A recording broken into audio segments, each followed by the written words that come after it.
guys, welcome to Hatsput Economics, Hatsput, and it's your girl Connie, and welcome back, welcome back. I've been busy doing my Hatsput Life page and my Hatsput Economics Facebook page, looking the About Me section, the description box, and that is a paid page I'm doing to keep this underground. I am still fully dedicated to this YouTube to get all the information out there. You know I'm about the facts. I am about the receipts. All right, guys. So we see what happened with Ciara talking about level up. So I want to know what is going on with the marriage thing. There's so much debate about marriage. There's so much debate about, do we need marriage? And more specifically, do women of color need marriage? So you guys know I'm not going to hide it. I am a conservative Catholic Christian. I don't hide it. But I am fact-based. I am neutral. I am dedicated to the truth. I am a student of the law. I'm a big nerd. I love Vegeta. I love Dragon Ball Z. I love Transformers and Optimus Prime. So I am an official geek.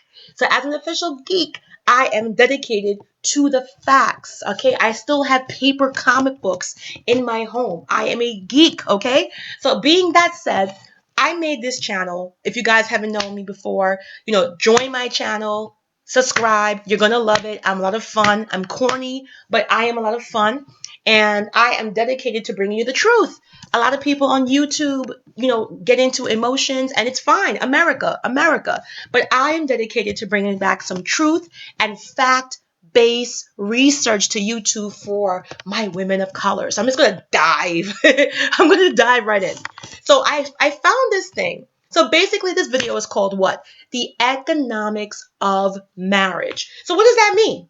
I don't know. Let's find out together. When I started doing economics about several years ago, when I was going into wealth coaching and career coaching, I was shocked how deeply economics was basically the core, the foundation of economic success, financial freedom, and financial power. Okay, so guys, get your popcorn, get your slippers, lay back. Kanye's going to take you on a ride.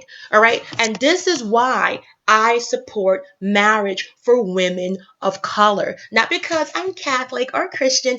I support marriage for women of color because it is paramount for generational wealth. It is paramount for legacy building. It is paramount for our financial security. It is paramount for our mental health. We can't do it alone because that's what we're doing now.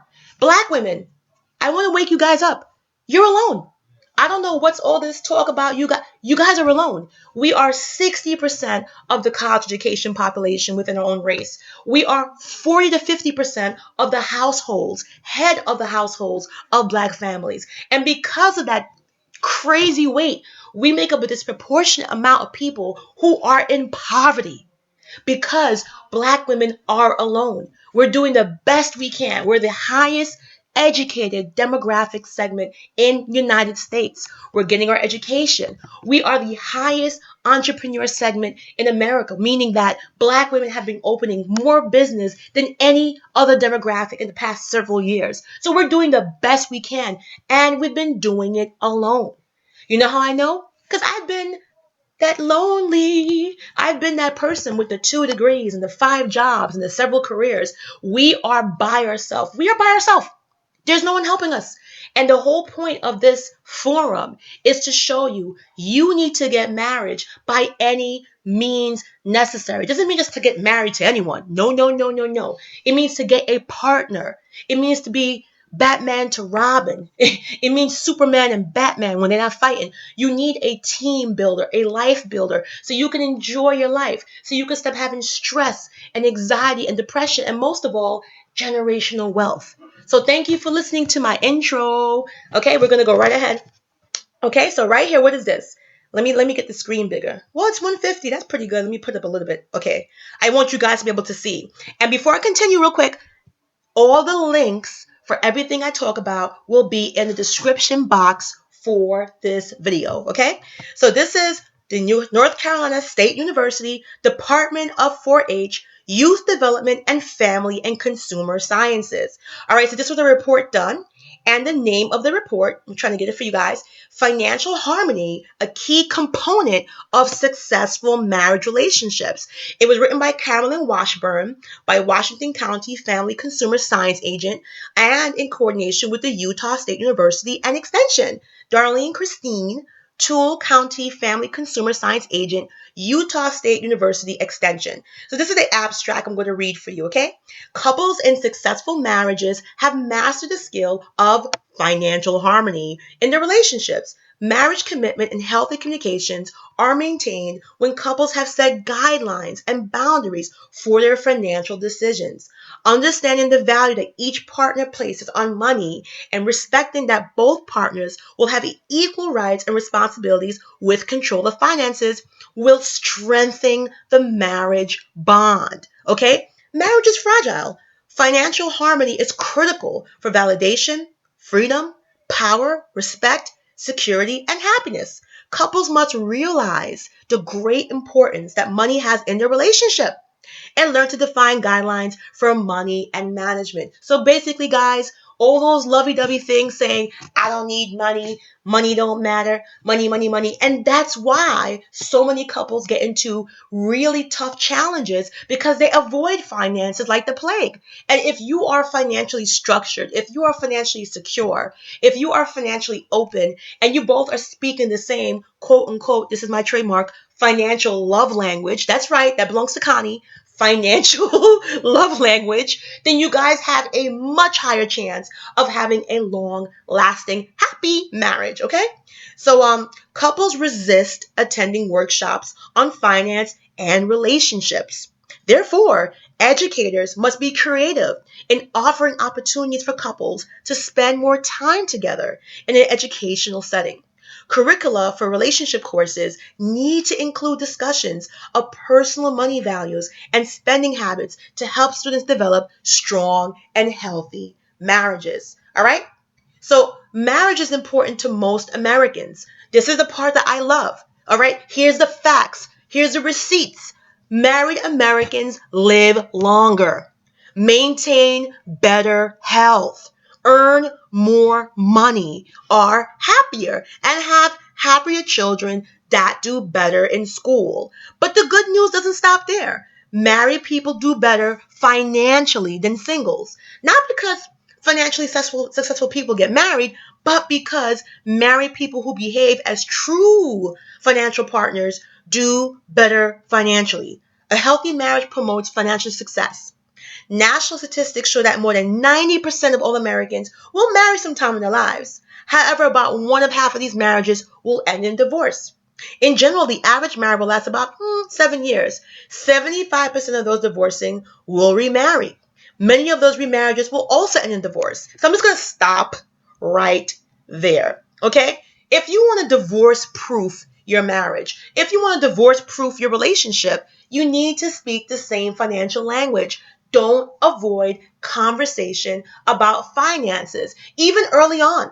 If you're into corporate or you're an entrepreneur and you're ambitious and you're working like a hamster in the wheel, have y'all ever seen a hamster in the wheel? He be turning that wheel mad fast, blurry, blurry, but he's working hard. But if you have a guy that's laid back and they don't have a 5-year plan, a 4-year plan, a 3-year plan, they don't have an idea when they want to retire, they don't have any type of idea, then you can probably see that marrying someone like that may cause some major conflict. So you really want to make sure that you know who you're marrying, why you're marrying them, and economics matters. Okay? All right? So I'm not going to spend too much time on that. Let me go there. So this is the survey finding. So the study took place over a period of like 2 years with 161 participants completing the survey. The survey was voluntarily and confidential. The survey was a random convenience study, including individuals and couples contacted from various sources: country fair booths, food store parking lots, and three denominational churches.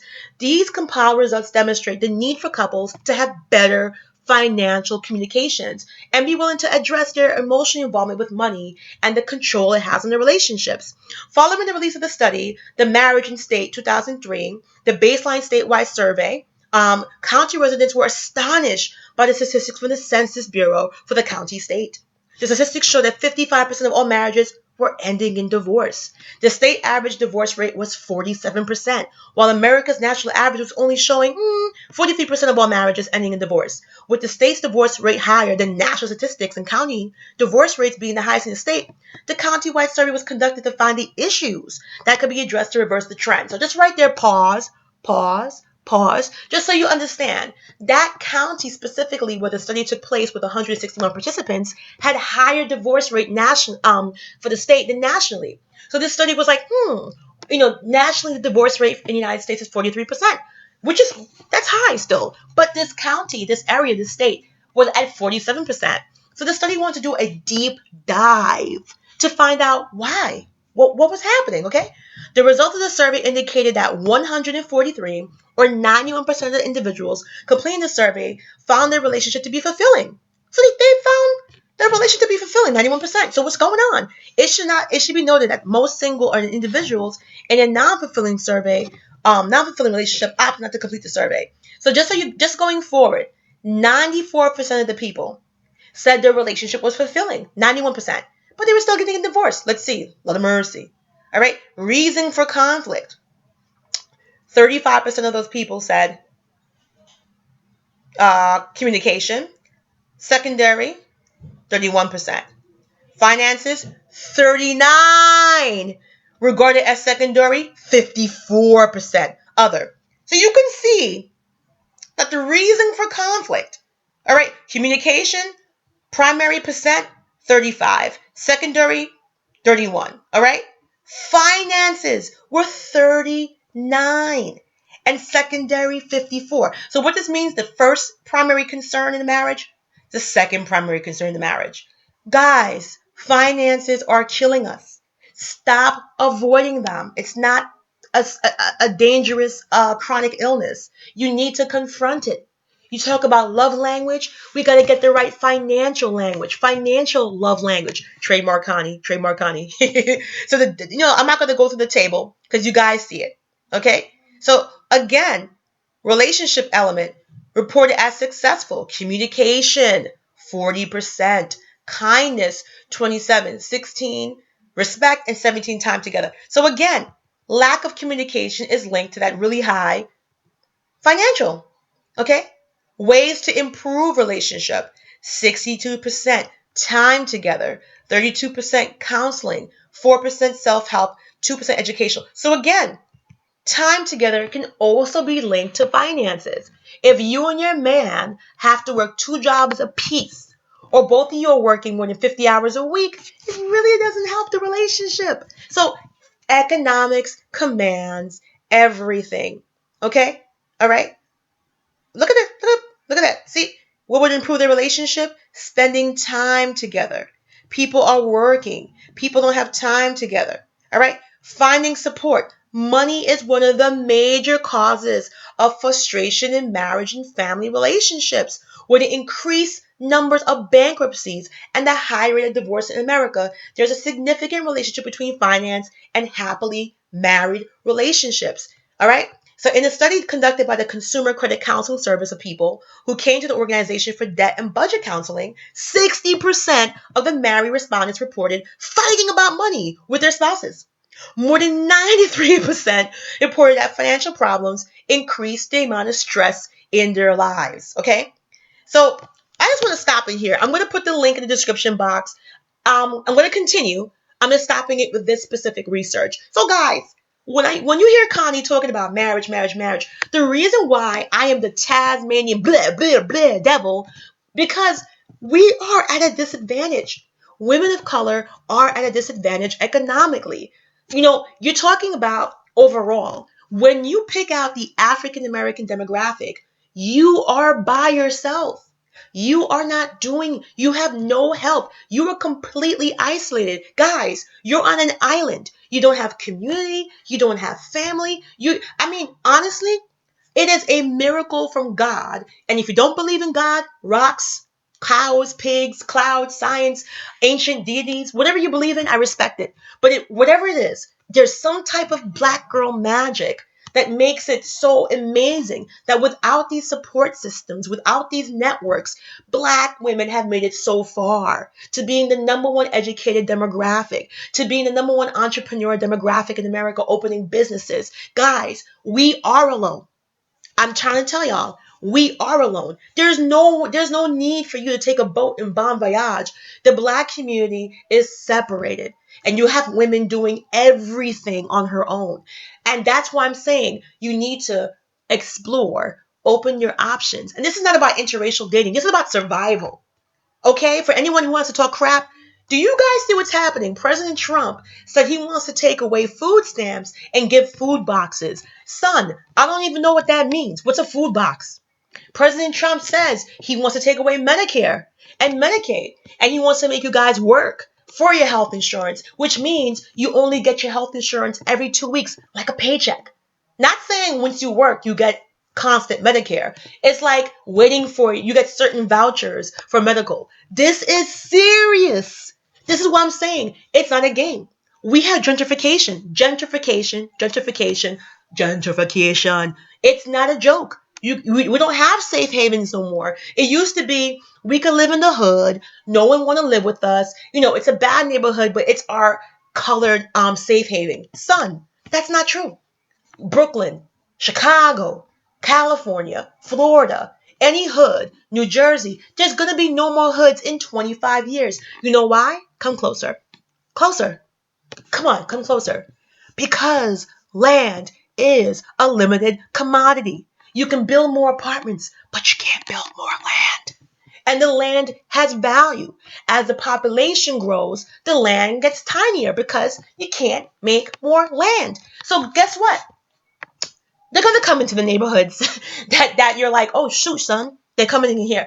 It's not because they want to be there. There's simply no more space. You can only build up oh so high. You can only stack apartment buildings oh so high. So we don't own property. We're not in the stock market. We have broken marriages. Out of wedlock, 75%. We are not there financially. We don't have investments. We don't have savings. Marriage is an economic booster. I don't care if you marry Mickey Mouse. I don't care if you marry Popeye. I don't care if you marry Foghorn Leghorn. I don't care if you marry Carmen Sandiego. But you need an economic partner. You need someone to build with. You need someone for generational wealth. I believe that this is the last decade that Black people, specifically Black women, can get away with this behavior. This is it. And even if you are rich and wealthy and you are a single Black woman, it's still economically dangerous. You need community. You need family. A medical illness can wipe you out. I've been through it. This country is not made for you to pay medical out of your pocket. So don't let anybody fool you. My father, he was in the hospital a few weeks ago, and it wasn't even serious. He didn't even have surgery. And he was billed $140,000 for almost staying for 2 weeks. Son, without surgery, nothing, no major. It's not a joke. I'm doing this because I love my Black women. I love the Black community, specifically Black women, Black men. I don't hate y'all, but right now my focus is for my sisters because my sisters is bearing the brunt. My sisters are more than 40 to 50% of the head of the household. My sisters are getting the education, the bachelor's, the master's. They're the majority of the degree holders. My sisters are out there doing the damn thing, and they're out there alone. Alone. It's like you're on an island. This is it. If we get one more term of a president like this, and I'm not getting political, it's going to be serious because things are going to change. It's going to change. So let me continue. Okay. So this is the National Resource Center for Healthy Marriages and Families. Again, National Resource Center for Healthy Marriage and Families. Again, National Resource Center for Healthy Marriages and Family. Connie, why you repeat yourself 3 times? Because, son, people be up in my comments, don't want to accept facts. They want to pull up artificial facts. Guys, I'm a nerd. I'm a geek. Wolverine, Beast, Cyclops, Storm, Gambit. I'm a nerd. If you want to talk to me, you got to speak nerd language. Please don't comment in my section about imaginary statistics, imaginary demographics. Place a link. Like I do, link for link, nerd for nerd, place a link. This is serious. This is serious. This is bigger than me. This is bigger than you. And I'm doing this out of love. I want resolution. I want solution. I want peace, happiness, and pink bunny rabbits. I want love. I want happiness. I don't want tension. I don't want nervousness. We are smart. We are persevering. We are surviving. We can evolve. We can change. We know what we need to do, women. But if we don't face the facts, we can't do it. All right, I'm showing you the links. You guys know how I look. I don't look like the elephant man. I'm kind of cute. Okay, I'm not that bad looking. I can easily sit in front of a camera and talk, talk, talk, talk. But this is bigger than me. This is why I got my screen capture. I want you to see the facts. I'm passionate, man. It's like cornbread and butter. I'm passionate, man. It's like a new wig, freshly laid. Passionate like a fresh French manicure. I'm not doing this because I want to be cute. I'm doing this because I grew up. I see the challenges. I see the opportunities. And most of all, passionately, I see the potential. Every single woman listening to this has the potential to have the life she wants and deserves. Keep yourself in a positive place. You can't get positivity from negativity. It's math. Positive plus positive. You can't get it from that. So stick with me. Listen to the rest of this. I'm gonna let y'all go soon. So National Resource Centers for Healthy Marriages and Families. All right. About healthy marriage and relationship education. Research has shown that healthy relationships are crucial to achieving safety, stability, and self sufficiency. Healthy marriage and relationship education focuses on building skills such as communication, conflict management, parenting, and financial literacy. These skills can be integrated into a wide variety of services for individuals and family needs. All right? I'm going to scroll down here. Family fragmentation, meaning divorce and single parenthood, is occurring across all races and ethnicities groups in US today. There is compelling evidence that healthy marriage has an extraordinary social and economic benefits for both parents and children. Healthy marriage and relationship education is designed to help adults and children develop the skills they need to experience healthy relationships. So pause. You guys, if you're married or want to get married, or you got your boo, you got your bae, they can actually do these courses. This is free. Okay? Services providers are uniquely positioned to help families develop these skills because of their community presence and agency resources. Okay? Healthy marriage and relationship education can be offered to anyone, including youth learning interpersonal skills and healthy dating behaviors, single individuals looking to develop a healthy relationship or break unhealthy relationship patterns, unmarried couples who are building their relationship, and married couples looking to sustain a healthy marriage. Son, this is can I highlight it? This is mad important.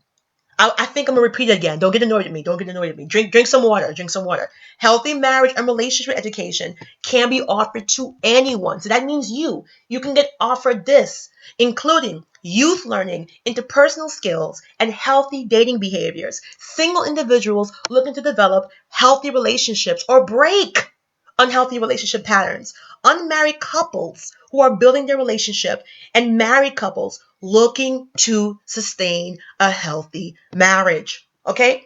Healthy relationship education involves teaching skills and principles. It should not be confused with or used in the place of counseling or therapy.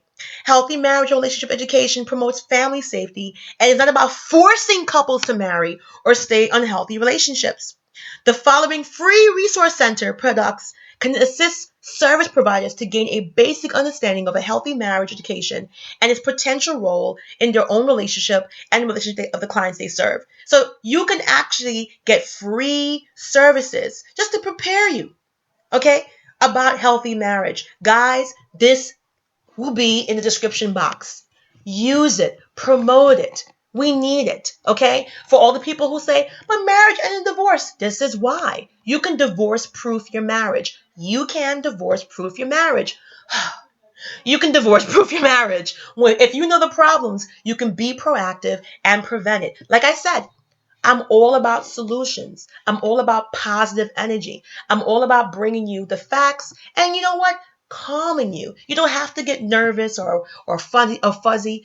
The stuff is there. If we can send a satellite into space out of our solar system or whatever it may be, we can solve the quagmire of marriage. It's just that people don't want to touch it. The block is hot, son. The block is hot. The block don't gotta be hot. Touch the block, feel the block, love the block. Look at this stuff. Okay, I'm so corny. All right. So again, I want to show you, this is by the Motley Fool, a big financial resource. And it says the four biggest financial benefits of marriage. Tying the knot often brings monetary advantages. Okay, Social Security benefits. Social Security offers substantial benefits for spouses. If you're married, you're entitled to receive spousal benefits both after your spouse retires as well if your spouse becomes disabled. You can't do that with Bay. All right. In addition, survivor's benefits can give you payments for the rest of your life after your spouse dies. Spousal benefits are available regardless of whether you worked or not, as long as your spouse accumulated a long enough work history to qualify for disability or retirements. Typically, you're being entitled to receive up to 50% of whatever amount your spouse receives. Survivor's benefits are even larger, with the potential to receive as much as 100%, 100%, 100% of your spouse's benefit at full retirement age. Okay, so this is why Black women are suffering. You're missing out on this legacy. And no matter what your opinion is for Black women, if you want us to become astronauts, if you want us to become leaders of the Amazonian race and replace Wonder Woman, if you want us to become Phoenix and Jean Grey, if you want us to become some kind of female transformer robot, it doesn't matter. You have to crawl first before you can walk. You got to walk before you can run. You can't skip the economic power and impact of marriage. You can't bypass it. The reason why other quote unquote non-minority women are so far ahead and dominant is because they married well. They married wisely. And regardless of how that marriage turned out, they acquired wealth from those marriages. We're not getting that. We're getting a broken heart, a wet, a wet, you know what, and an empty belly. That can't do anything. You can dry your tears with some dollar bills. Or you can dry your tears with my napkin I paid for because you're so broke. So anyway, let's go to the next one. All right, income tax advantages. Much has been made of the so-called marriage penalty, which can result in higher income for singles paying more in taxes than if they got married. For many people, though, a marriage bonus results from getting hitched. For low and middle income taxpayers, tax brackets are generally set up so that any potential marriage penalty is eliminated, leaving married couples in a no-lose situation. In particular, one-earner families can reap a huge marriage bonus due to the fact that earnings enjoy lower tax brackets for greater amounts of income. Even two-income families can reap a big bonus if disparities in pay are fairly sizable. Okay? No estate tax on inheritance. Yo, son, this is why the wealthy stay married. This is why they say, you know what? It's bigger than me. It's bigger than you. This is the core to generational wealth. Out of mercy. I impress myself. All right. No estate tax on inheritance. If you have enough wealth to have to pay estate tax, then trying to leave a bequest can come up to a hefty price. Estate taxes are currently 40%, meaning that for every $60 that goes to your heirs, 40 can go to the IRS. If you're married, however, you're entitled to get unlimited marital deduction for money you leave to your spouse. Moreover, even in the states that still have an inheritance tax, most after spouses enter a full exemption from paying the tax, or much lower taxes than for non-spouses. Moreover, being married can effectively double the amount of money a couple can leave to future generations, which is equally respectful and helpful if one spouse was responsible for building up that wealth. Okay, retirement account strategies. Spouses also get a better deal when it comes to handling retirement accounts. When someone leaves their IRA or other retirement account to a non-spouse, the option that the heir has to start making withdrawals are more limited and generally resulting in tax getting paid faster. Okay? Okay? All right? You can read the rest of this yourself. Guys, wealth, good living, stress reduction, vacation, spas, good marriage, good life. This is economic empowerment. And I'm talking to women of color. All women can hear this, but women of color. Who's helping you pay your bills? Who's helping you pay your rent, your mortgage? Who's helping you pay your car note? Who's taking care of you? Why are you able to sustain?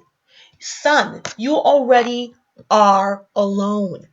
You're doing it by yourself. You need to gain economic empowerment. And the way to do that is through marriage, whether you like it or not. If you don't want to get married, fine.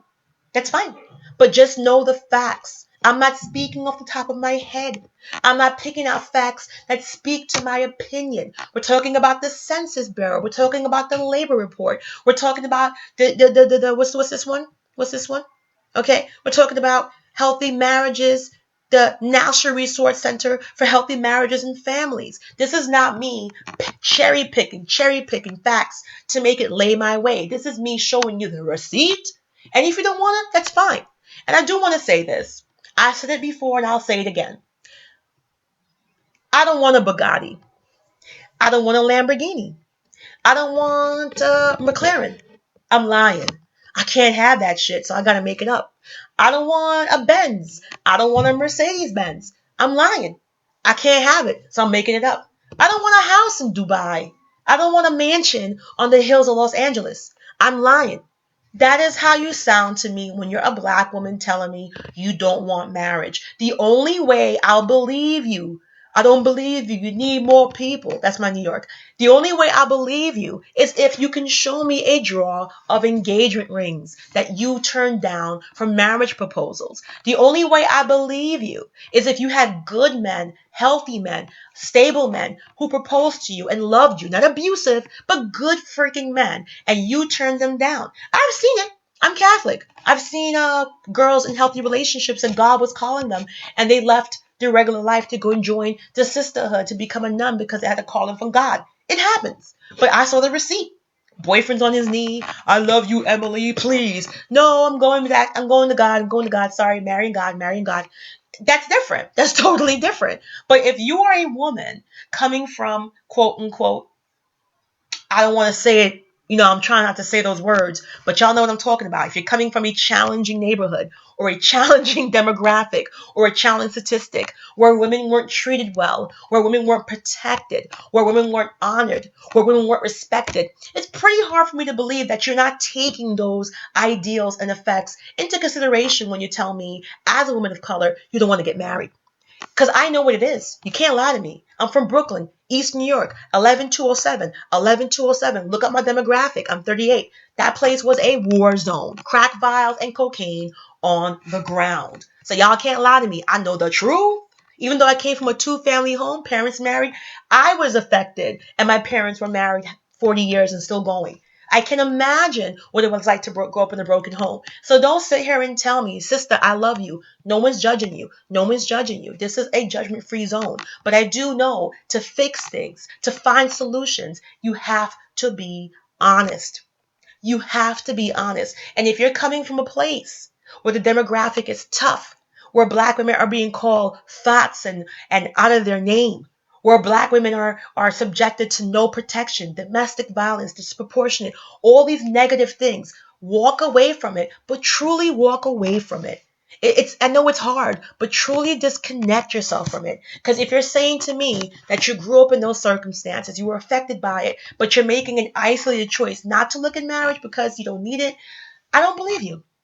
Show me the receipts. Show me the love letters from guys, good men. Show me the men making six figures trying to court you, and you're like, nope, nope, nope. If you haven't had that experience, sister, it's okay. I'm in the same boat. I'm not bragging on you. I'm in the same boat, and I'm on the same journey with you. But I see hope and positivity. I see good men marrying good women every single day. So I know it's out there. It is out there. But be honest with yourself. Put your pride aside. Because I put my pride aside. I used to be just like that. I was 5'7", 254 pounds. I was Big Mama Cheese in Tijuana. I was big. And I convinced myself that I didn't want to lose weight, that I was happy what I was doing, and most of all, I didn't want to get married and I didn't want to have kids. I wish my mom would come on this YouTube. She'll tell you. Because I subconsciously was treated bad, had bad relationships, bad stuff. I didn't have the ability to pick. And once I was able to lose 120 pounds, once I was able to get the confidence and the mentality, I felt better. And I opened my options. I opened my options to anyone that would love me, respect me, honor me, cherish me. And this goes for family, friends, and relationships. Everything, every interaction. I demanded that for myself because I was worth it. So I just did a little pause because I see a lot of black women coming to my YouTube messaging me, oh, you don't need marriage. For really, because who's offering it to you? No offense. Are people offering you Tiffany's, Cartier? Are people offering you Louis Vuitton? Are people offering you Chanel, trips, paradise? And I'm not mocking you. You can get these things. Sisters, you can get it. I see it every day. I see it every day. There is opportunity for love and happiness. But if you close yourself off because you're bringing, that old place you used to be, don't bring negative energy with you. Don't bring negative energy with you. Do everything from a place of positivity. And this is coming from someone that had two medical chronic illnesses, endometriosis and PCOS with no cure. This is coming from someone that faced losing her home because she had 5 surgeries that had frozen pelvis. This is coming from someone who was dealing with all types of complications. I lost friends. I lost family because I was sick. I know what it's like to face adversity. And what got me to the good place where I am, where I own 2 homes, a car, I have several businesses, I'm sitting good, I'm losing weight, I'm exploring, I'm traveling, I have a nice job, I'm helping people. What got me there is positivity and believing in my right to be happy and envisioning myself in good places. And I'm there with you. This is not about bragging. I was like shaped like SpongeBob. I was shaped like Patrick, and I wasn't cute. I wasn't the black girl that had the curves. I had no booty. It was like Japan back there. I was sagging all over. I was sick. Okay? So definitely, I know what it feels like to put something out of reach. The fox and the sour grapes. And again, you have that small minority, like the nuns I knew that got the calling from God to go serve the nunhood. And that's what I'm saying. I respect that. I don't make fun of them. God's calling, you better go. God be like, Connie, I'm going, son. I'm coming. I'm coming. But I know the majority of black women are having that experience. You're coming from a very complicated, very challenged, and very negative place. And I understand. It's like you got post-traumatic stress disorder. I made that video because of that, because I know what it's like. So I want you to cleanse yourself. It's 2018. We're barely in the second month. You have the opportunity to cleanse yourself. You have the opportunity to go forward. And I truly believe with all my heart, if you open up yourself, accept the facts, and pursue with a positive note, you can have anything you want. And like I said, if you close your eyes and you say to yourself in the corner of your room, in your own privacy, what you want, what you think you can have, close your eyes. And if you truly want with all your heart and soul to be single, God bless you. I respect you. But I know 99.999% that's not your dream. That's not your fantasy. That's not what you want. If that's the case, I could go back to being 254 with a unibrow eating cheesecake because I was happy. But I know that's not going to get me the happiness that I want. All right, guys? So that was my intermission. Sorry, I got the spirit. And I had to just say that. All right. So now we're on World Finance, the voice of the market, very reputable source. And it says for richer, for poorer, the economics of marriage, the economics of marriage, the economics of marriage. So marriage is an expensive affair. However, long-term married couples enjoy significant financial advantages as long as they don't get divorced. Okay? So it says times are rapidly changing, but for many people around the world, marriage remains the ultimate symbol of happiness. And of course, for companies that facilitate this happiness, it remains a very lucrative industry. So right now, the wedding global industry is worth 300 billion. All right. A growing number of individuals are bucking trends that stretches back to the centuries. So they're trying to talk to you about cashing it. All right. So it says, compared to being single, most married people double their wealth, increasing it over 93%.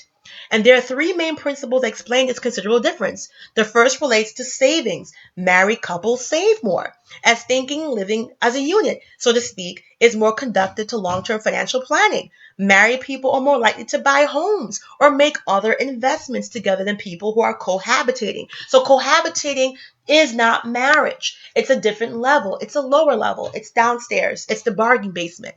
So in essence, knowing the relationship is for life inspires a greater readiness to invest and plan for the future. Cohabitating couples, on the other hand, tend to save and invest less while keeping their finances separate. In this sense, at least, they're not as fully committed to one another as married couples. In the UK, for example, 31% of cohabitating couples keep their finances completely separate, and just 54% of homeowners, in comparison to 74% of married couples, while their finances are in poorer health, too. So not only are single people keeping their finances separate, it's in poorer health. Okay, so what's more, this trend of wealth accumulation has augmented considerably over time. Marriage confers more economic and interpersonal benefits today than in the past because two-earner families have a huge advantage over single earners, and laws and social values encourage more equality and democracy for all family members. All right. Another interesting prospect is that married couples are more likely to receive money from their families than single or cohabitating pairs. So it's just weird that people don't know the facts. All right, married couples share the responsibility of looking after their home, meaning the less time is lost compared to those who live alone. Household chores and other daily administrative duties can be allocated based on each partner's strength and schedule, increasing efficiency and effectiveness. What's more, the spouse with less demanding job, for example, can do more in terms of household, work, and errands, leaving the bigger earner more to focus on the career. In turn, this can help the latter excel in the workplace, get promoted, and bring home a bigger paycheck for the family. Okay, so it's a balance. I want to just pause right there.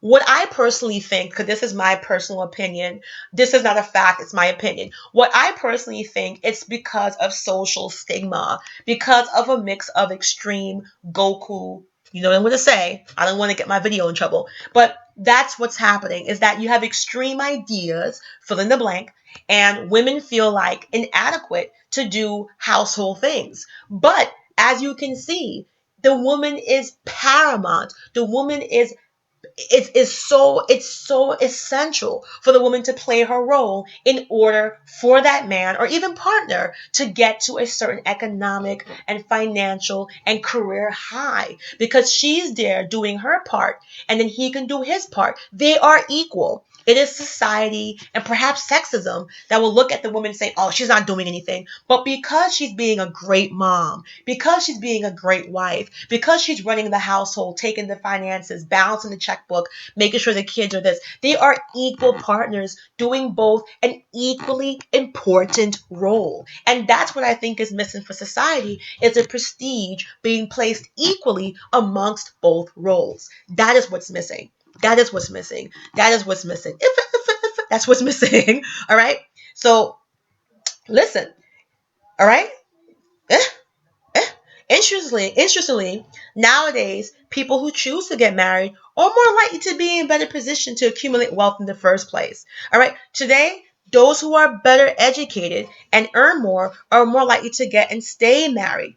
All right. So even those that are higher educated, kind of like me, know the importance of marriage. So it's not just the feeling they're going with, it's an actual social system. And they're like, okay, I need to maintain this marriage. I need to honor this marriage. So before you even come into the picture, you have a person that sees the system of marriage as more than just their feelings at the moment. That is essential to a functional, healthy marriage. I hope that makes sense. I hope that makes sense. Okay. All right. So that, all right. So, all right. All right. I'm just looking down here. It's kind of long. It's kind of long. It's kind of long. It's talking about divorce. It's kind of long. All right. So let's go right here. This is the last part. All right. Talks about why marriage is good economics. This is by Forbes and written by Aparna Mathur, and she's a contributor. And she writes about income equality, mobility, labor market, and taxes. All right. So I'm always giving you guys a receipt. So you can see here in recent paper, economist Robert Gordon documents the long history of U.S. economic growth, linking periods of slow and rapid growth to three industrial revolutions. All right. He claims, all right, that marriage is a huge, massive socioeconomic factor, not just for each other, but for the government, for the world. Since marriages seem to imply better economic outcomes for families, do states with a larger share of such traditional families fare better? Okay, they find that states that have a higher proportion of married parents in the state have better economic outcomes. Again, they find that the higher the proportion of married parents in the state, the better the economic outcomes. Higher level of marriage are strongly correlated with more state GDP per capita. So I want to pause it again. If you get to know me, okay. You're not just talking about family. Son, you're talking about the nation. Higher levels of marriage are strongly correlated with more state GDP per capita. That's crazy. You're talking about the country, greater levels of upward economic mobility, lower levels of child poverty, and higher median family incomes. In comparing states in the top quintile of married parent families with those in the bottom quintile, they found that being in the top quintile is associated with a 1,451 higher per capita GDP. That's 10.5% greater upward income mobility for children from low-income families and a 13.2% decline in child poverty rate. So this is just not Connie trying to push her agenda. This is facts. You're talking about affecting the entire economy. Like I said, I'm going to say it over and over. Whenever the government is tracking marriage, they're not doing it because they care about orgasms. They're not doing it because they want to see what kind of positions you're doing. They're doing it because it affects the nation. All right, whenever you see government systems and government agencies doing any type of tracking, it comes down to budget, money, finances, markets. All right, these results are not surprising. Other research has shown that changing demographic structures, such as an increase in the share of single mother families, is associated with higher rates of poverty, particularly for children. Moreover, growing up with both parents is associated with a 15% point lower probability of dropping out of high school. All right. It shows the family structure plays a large role in economic mobility, and communities with a large share of single mothers are less upwardly mobile than those with a smaller share of single mother households. Okay? So I think there's a secret society in the sense where, not society, but there's a secret segment that doesn't get shown because I really believe, opinion pause. There's a certain modern conflict going on with women. We want to be the modern women, which is great. We want to be educated, which is great. But we're at a quagmire. There's like a fork in the road.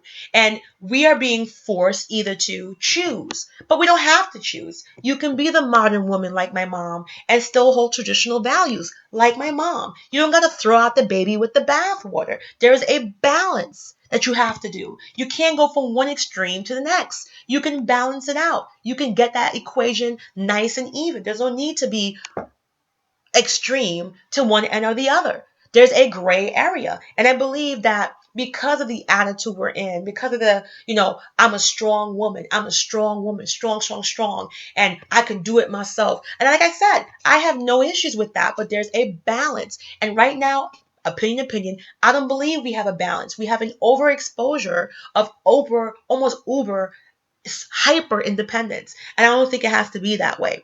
Okay? All right. So family stability can affect economic growth in other not so obvious ways as well. In The Power of Family, economists Alberto Alesina and Paolo Giuliano analyze the effects of strong family ties on economic outcomes using cross-country data. They find that with stronger family ties, the labor force participation of women is lower. And there is more home production rather than reliance on the market. Moreover, women are less likely to go to college and are therefore less educated. These effects would on average reduce economic output and growth since home production is not included in statistical calculation of GDP. Overall, however, the reports that families with stronger ties are likely to report higher levels of happiness and satisfaction with their lives, suggesting that income may only tell part of the story. All right. So basically having someone in home, whether it's one of the spouses, gives a higher source of income and a higher source of quality of life. So these findings are corroborated by the Wilcox X study, which shows that in U.S., married mothers are less likely to be in the labor force than their counterparts. However, on average, it appears that these gains associated with married parenthood when it comes to men's labor force participation, work hours, and income exceed the losses in women's labor force participation. So basically, it's saying the same crap the other report did. That when you have a good woman, not a Minnie Mouse or a Daffy Duck or some kind of Looney Tune, not somebody sitting at home watching Jerry Springer eating bonbons while the kid is doing their sick shit in that same diaper from yesterday. I'm talking about a real woman who can balance that checkbook, who can make investments, who takes your kids to violin class. A real woman, all right, that most black women are. When you have a woman like that, the guy is alleviated and he can go forth with his career. And I support this on either realm. If the woman's a more educated one and she's a more dominant one and she wants to do that, if she wants to do that, more power to her. Like I said, I'm not pushing my views, but statistically speaking, it's saying once one partner is in the home and they're married and they get to alleviate that, whether it's the man or the woman, one person gets to excel at their career because one person is excelling at home. It is equal. Both are essential, pilot to co-pilot.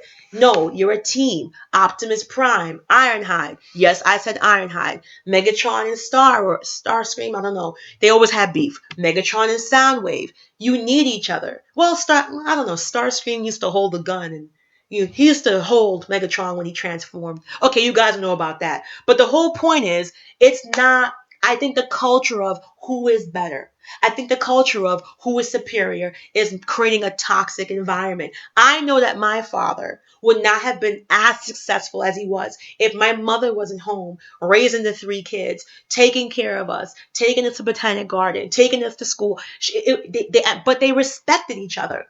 She was working. She was a stay-at-home working mom who took us to fairs and science fairs and museums and Botanic Garden and the Bronx Zoo and Coney Island and the InfoQuest Science Center and the planetarium, the Hayden Planetarium and the Museum of Natural History and MoMA and the Museum of Science and everything. Okay, so that's what I'm trying to tell you. It's an equal partnership. I think sexism, in a way, kind of plays down, and also the modern woman who wants to go out and thinks that being at home is some type of leprosy. That's the problem. So, guys, I'm finished with this. It's the economics of marriage. I believe it's also a way to divorce proof your marriage. Write your comments. I hold my comments for review because some of y'all be bugging.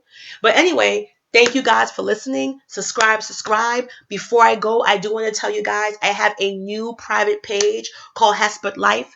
It's access to me where I'm going to be giving you off the record information how to build economic empowerment, financial freedom. I do have my other open page, Haspert Economics. Haspert Life costs $10 to join, $10 a month. And the reason being, I want it to be troll free and it's specifically detailed to your success. It's not just economic news I'm copying and pasting. It's me doing research and finding stuff and networking and bringing that to you so you can make money now. I'm all about diversifying. I'm all about entrepreneurship. I'm all about you financial freedom.